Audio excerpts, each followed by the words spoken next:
Alright, now let's try and estimate something about electronics. Inside a phone you might have 64 gigabytes of memory. How big is the circuit that can hold one of those bits of memory?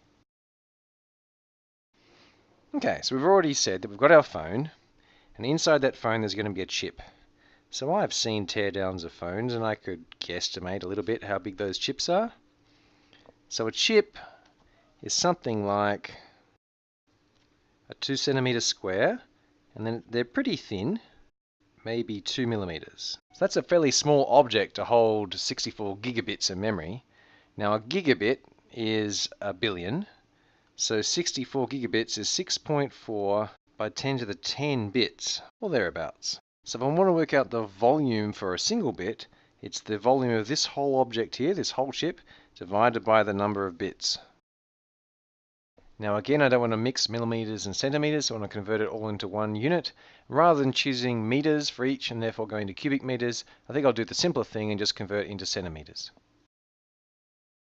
And we end up with about 10 to the minus 11 cubic centimeters for a single bit.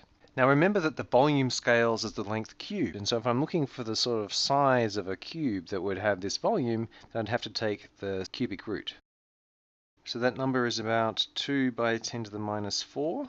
The cube root of a centimeter cubed is just a centimeter, so the unit is a centimeter, which is 2 microns, which is roughly the size of a single bit.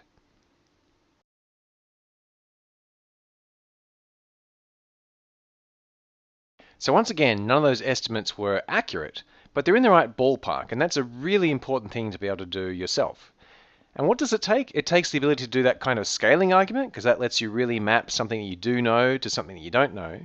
And apart from that, all it really takes is a little bit of confidence, a little bit of practice. So have a go yourself at a couple of unfamiliar examples and see how you go.